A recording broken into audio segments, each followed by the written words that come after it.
Hey everyone, it's Colin. How's it going? The PlayStation Vita is over 5 years old, so that means we'll probably see a sequel soon, right? Right?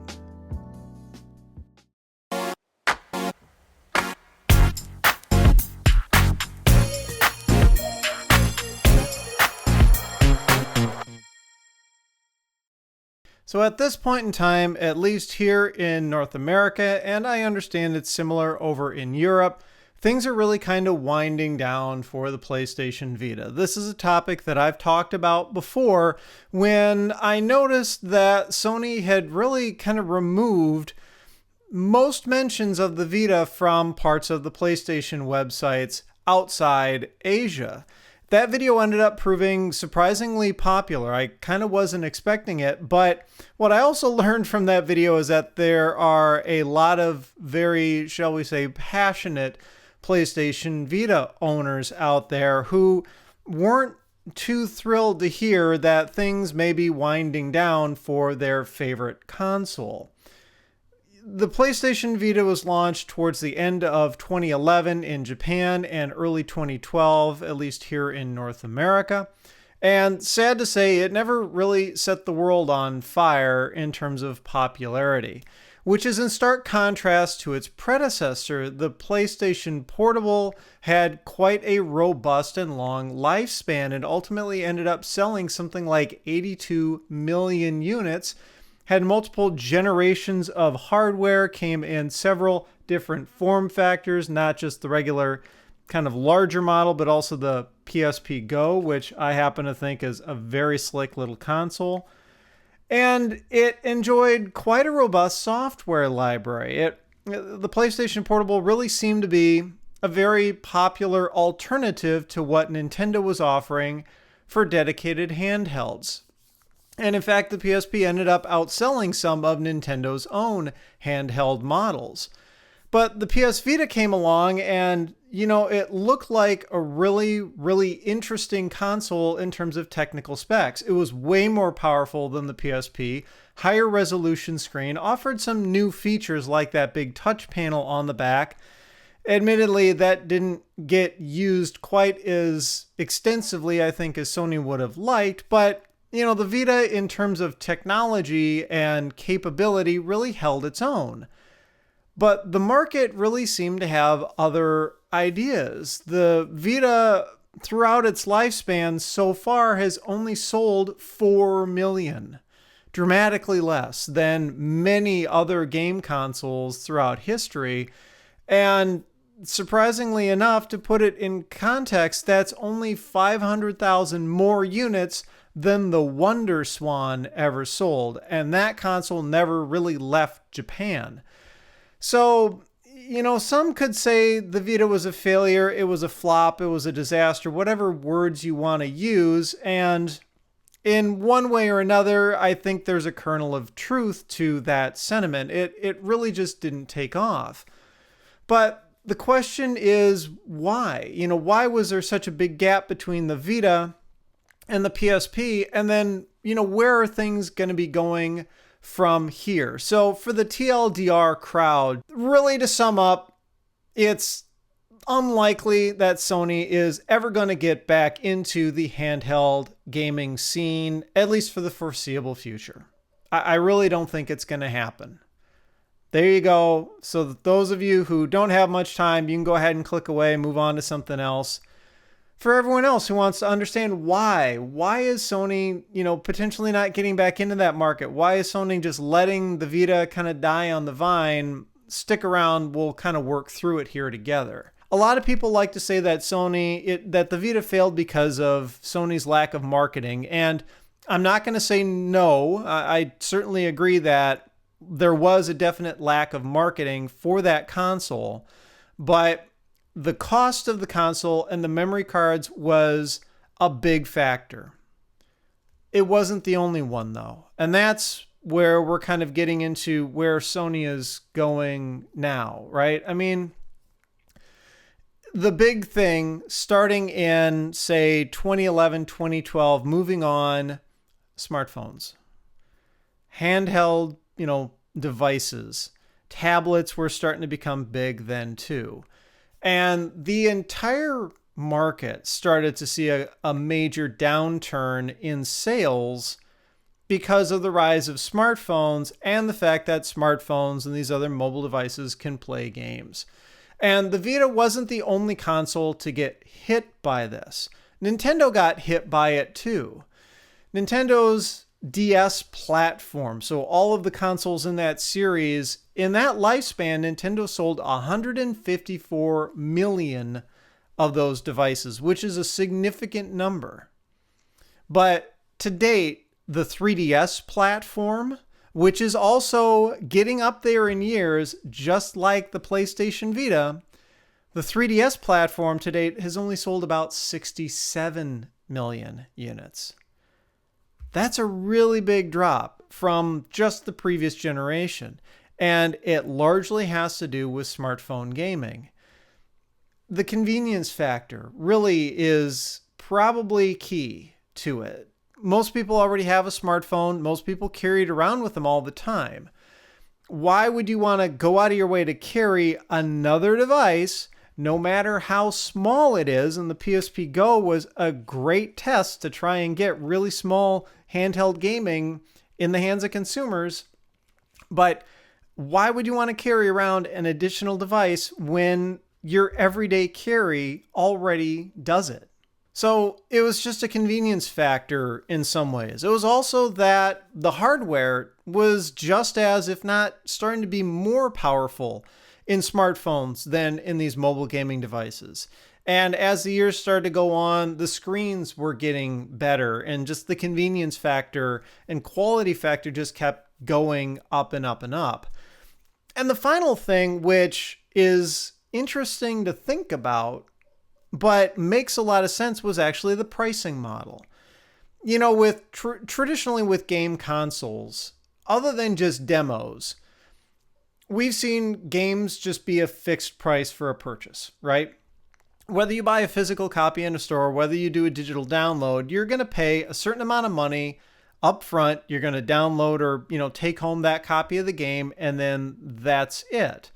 Maybe there's a demo of it that you can play, but the demo is going to be fairly limited in nature, just to give you a taste, to entice you to buy the full price for that title.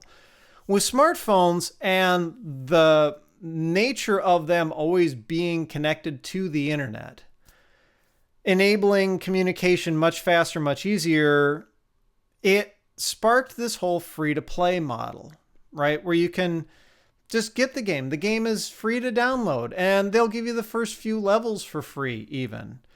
But then to continue playing on, you need to do one of maybe a few things. In some cases, it's as simple as just watching some ads, accepting the fact that ads are being downloaded to your device, and you just live with it, and it lets you keep playing the game. In other cases, you can buy continued access.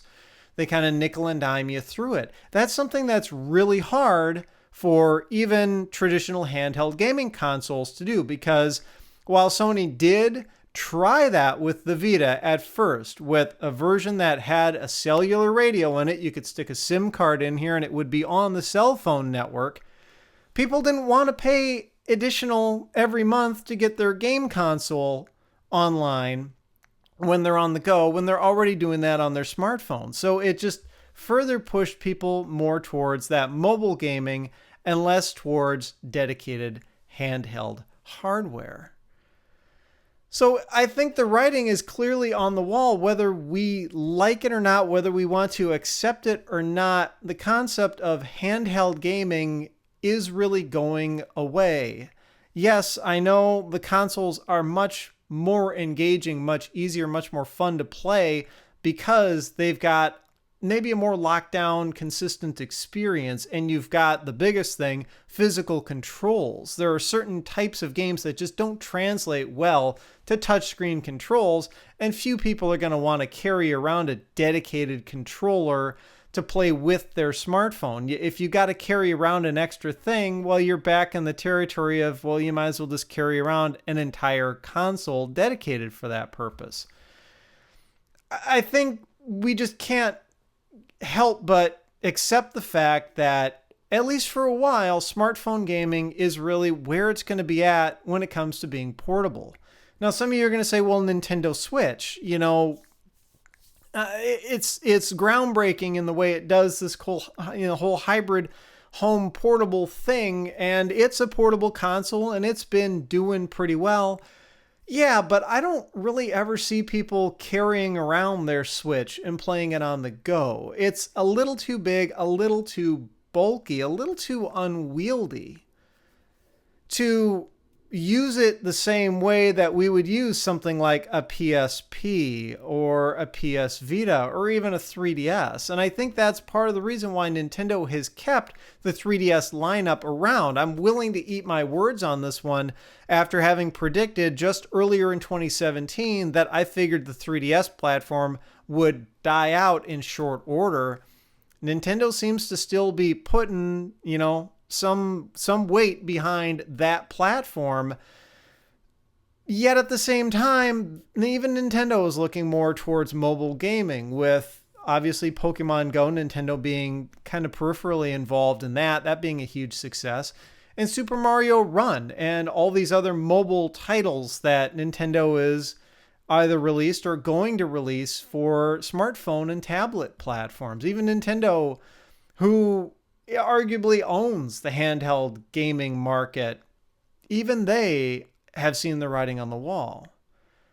But even Sony, they tend to be stubborn, and it can take a while for that company to kind of come to terms with things. There was some bit of excitement earlier in 2017 where people were thinking that, we actually would see a sequel to the PS Vita. Nobody knew what the name was, but it's because these designs for a future Sony handheld kind of cropped up on the internet. They were from a patent application that Sony had filed in Japan. Well, after a little while, it turns out those diagrams were from 2015, and it showed a really interesting console. It looked very much like the Nintendo Switch, with controls on either side of a large kind of central tablet-shaped screen. And the controls were in these kind of pods sticking out the side. It wasn't an all-integrated design like what we've seen from Sony in the past. But what was a little bit different is that those controls were permanently attached. So Sony didn't necessarily steal the idea for Switch from Nintendo, but it was thinking kind of along those same terms of making a device that looked a little bit more like a smartphone or a tablet, but with physical controls added on. But of course, 2017 came and it's about to leave. It's the, fall 2017 as I'm recording this. And not only did PS Vita, successor, PS Vita 2, whatever they want to call it, not materialize, but we've continued to get indications from Sony that they're referring to Vita in the past tense and making, I don't want to say excuses, but justifications and explanations as to why it's really not that interested in continuing with mobile or handheld, I should say, gaming. The first inkling of this was back in the fall of 2015. Shuhei Yoshida, who is the president of Worldwide Studios at Sony Computer Entertainment, he is a total nerd. He's a total video game nerd, and I have a lot of respect for the guy because he totally gets it. He's really embedded in the platform. He takes a lot of pride in his work. He seems like an awesome guy to just hang out with. I would love to have a beer with that guy sometime. He was at the EGX developers session in the fall of 2015. And somebody in the audience asked him, what's the future for the Vita? Are we going to see a successor? Are we going to see a sequel? A lot of us like this console. What do you think? Well, I'll let you hear his own words on that one. Touch-based games are fun. There are many games that are really well designed, but having sticks and buttons make things totally different. So I hope, like many of you, that this culture of playing portable games continue, but the climate is not healthy for now, because of the huge dominance of mobile gaming. That seems pretty cut and dried to me as it is. I mean, this guy was deeply involved in the development of not just Sony's, portable gaming products, but its home gaming products too. This guy lives, breathes PlayStation. He gets the industry, and he's even saying, the market just wouldn't support a successor.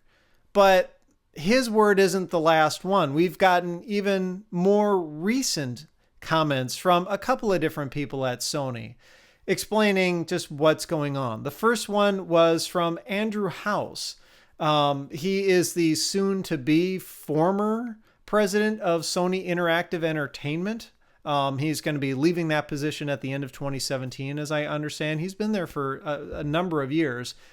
But he even said in September 2017 that Sony just doesn't see handhelds having much market opportunity outside Asia. And we'll get back to Asia in just a little bit. But another quote that I think also drives the point home is from Sean Layden, who is the president of Sony America. And he said something similar to Time magazine back in June of 2017. His quote was, "To be honest, the Vita just didn't reach critical mass in the US or Western Europe. I don't know if it was that it was more technology people had to carry around, or more things to charge, or whether their phone or tablet were taking care of that." And that echoes perfectly all of the market figures and the sentiment that we've been seeing for the past few years. Sony also understands that mobile gaming, in terms of phones and tablets, is really where that market is going.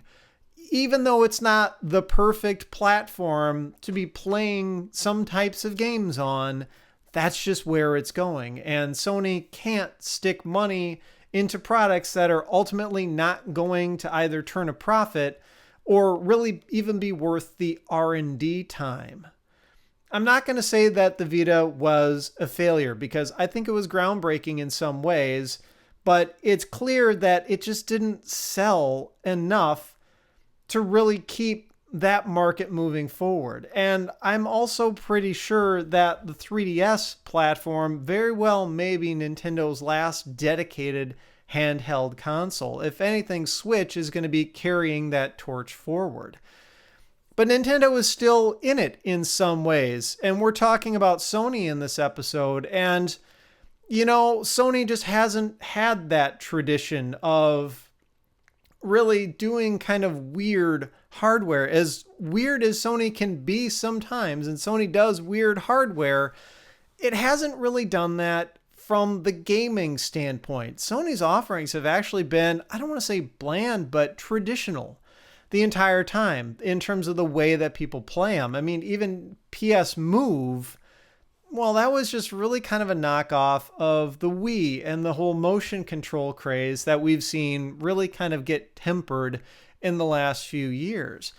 Sony's offerings, when you look at them, have generally been very traditional. I mean, there's not a whole lot separating a PSP in concept of how you play it from something like a Game Boy Advance. Whereas at least Nintendo has tried to push the envelope with things like the 3DS, adding 3D, adding a touchscreen with stylus support, the whole dual screen thing.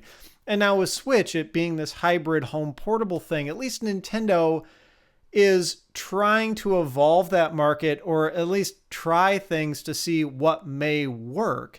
Whereas Sony just doesn't seem to be too interested or willing in taking that huge of a risk. So, as much as it sucks and as much as it pains me to say, because I'm a huge fan of the Vita, I own 2 of them. I don't even know how many PSPs. Obviously, I'm very invested in the platform, and it was kind of hilarious in that previous episode just to see all the comments about people calling me a hater or whatever. Even in that episode, I said multiple times that I'm disappointed that the Vita was kind of fading out as well. Yet, I guess people just wanted to shoot the messenger. And I don't know if that's just gaming in general, but I think there's something really special about the Vita community, right? They seem to be really vocal and really attached to the platform. And I think it's because the console has this little bit of charm that maybe not everybody realizes, but they do. And the closest parallel I can come to are actually Dreamcast fans. The Vita fans of today seem to be acting very similar to the Dreamcast fans of years ago, as that console was being sunsetted and all the turmoil and everything in Sega, of course, at the time. But, for years after the Dreamcast was discontinued, fans of that console stuck to it and kept trying to push it forward. And, the homebrew and hacking and everything community started getting really big, and they just stuck to it. And I feel the same thing kind of going on in the Vita community.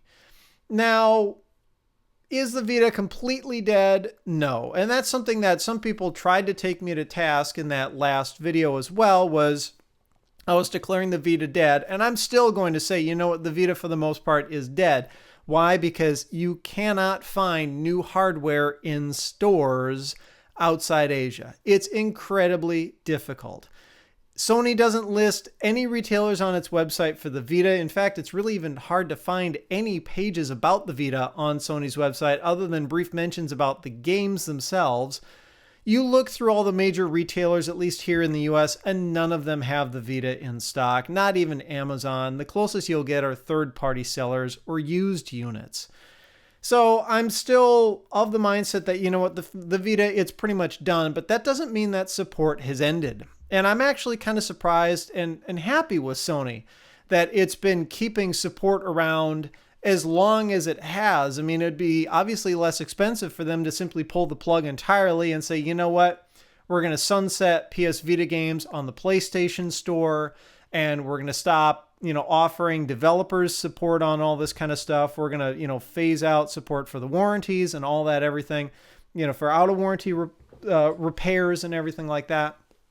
But Sony's been sticking with it. And I think it's in their best interest to do so if they want to prevent harm to the whole PlayStation brand. Because sometimes it's not so much about how many people you have on a platform, but how vocal they are. I think they realize that if they screwed over the Vita owners in some sort of spectacular fashion, it would also hurt things like PS4 sales. But I do see a little bit of a light still there for the Vita, and interestingly enough, it's not just the community itself trying to keep things going. I mean, the Vita has had custom firmware written for it at this point, and I've even read about products that you can buy to use micro SD cards in that proprietary memory card slot. Of course, the console has to be jailbroken in order for that to work, but the community is starting to work around some of the issues that the Vita had. But strangely enough, independent developers also seem to be sticking with the Vita. And that's something that continually surprises me, to find cross-buy games still coming out with Vita support, or that PlayStation Plus every month you get at least one Vita game. We continue to see indie developers getting into, or I should say sticking around with that platform. And in some ways it kind of makes sense, because if the big studios have left the platform, which they more or less have at this point, who's left? I mean, you're kind of leaving money on the table. There are still plenty of people. There's still 4 million people who have these consoles, and they probably want games to play on them. So if the big developers are out of the picture, to not develop games when there still is some demand, well, it kind of makes sense to put a little bit of effort into that and keep coming out with games. So we're seeing indie developers not necessarily bailing on the Vita en masse. Some of them, of course, have, but they're sticking with it, which is surprising, of course.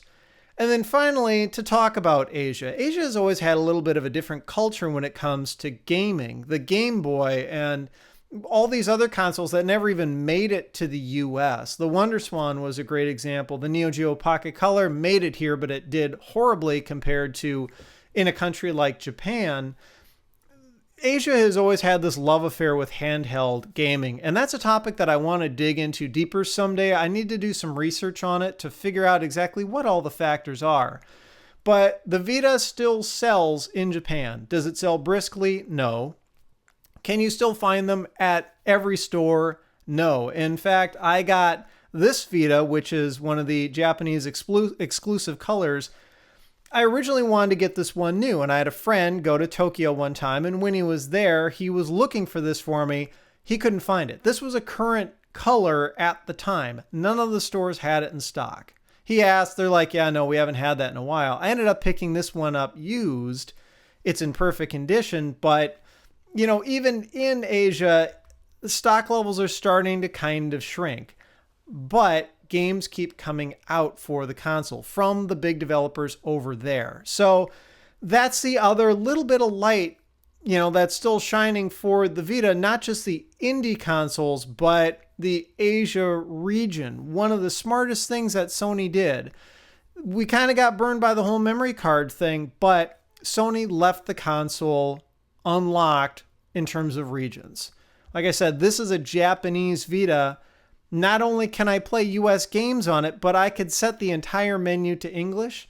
I can download games directly from PlayStation Network onto it. It acts as if it's a regular retail US release console. Sony went, you know, that far with it. There really is very little difference between these consoles other than maybe the colors you could get them in and the language on the box. So you can always import games from other regions if there's something that you're interested in, and that may extend the lifespan of the console just a little bit longer still. As gamers maybe kind of start to explore the catalog from other countries and find that, you know, hey, there's some awesome games that maybe never made it to their own country that they can easily and potentially inexpensively import and play. So is this the end for Sony and handheld gaming? For the short and probably medium term, I'm going to say yes. But I'm also not willing to say permanently Sony's out of the picture. And that's because any smart company is always going to reevaluate the market every once in a while and try to, you know, pick up with what trends are and where they're going. And Sony has always been really good about trying to get ahead of trends, to have a product available when a new trend hits. And, you know, I think Sony's going to periodically keep an eye on the handheld gaming scene and see, you know, how Nintendo does with it. See how mobile gaming on smartphones, tablets shakes out. Do people eventually get tired of it or not? You know, only time will really tell. A great example, though, of things coming full circle in technology are vinyl records. I mean, they used to be ubiquitous and the primary source for buying music, and then they went into sharp decline, yet now they're back, and back in a big way. And even Sony is firing up vinyl pressing plants again. So Sony is smart enough to know when it should get back into a market. Maybe it'll do so a little bit later than it could have, but I'm just not willing to say that Sony's completely done. And I'm holding out hope that, you know, maybe someday in the years to come, we'll see a resurgence of handheld gaming. So I'm curious, of course, as to your thoughts. I know there's going to be a lot of you who are going to have very passionate opinions about the Vita and the fact that we're kind of coming to the end of its lifespan, but let's talk about the topic in general as well. I mean, is Sony really just going to stick with the PS4 type, you know, home consoles? Is Sony going to push beyond that? Are they going to start to take a page from Nintendo's playbook and start doing weird kind of stuff as we see even the home console market start to kind of stagnate a little bit? I'm just curious. Let's do a little bit of brainstorming and discussing down in the comments below. Just where do you think handheld gaming is going to go? in the future. So with that, I always appreciate you joining me on these podcast episodes. I know a lot of you are interested in getting an RSS feed for these episodes, and that's a nice announcement that I have for you this time around. Patreon supporters have gotten this for a couple of weeks, but it seems to be working pretty well. If you support me over on Patreon for as little as $1 a month, you get audio-only versions of these podcasts, and Patreon has fired up support for custom RSS feeds. So you'll get a link and you throw it into your podcast player of choice, and you'll automatically get these episodes as they become available. So maybe just consider, joining us over on the Patreon if that's something that's interesting to you.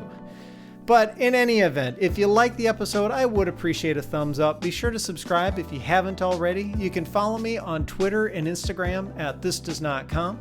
And as always, thanks for watching.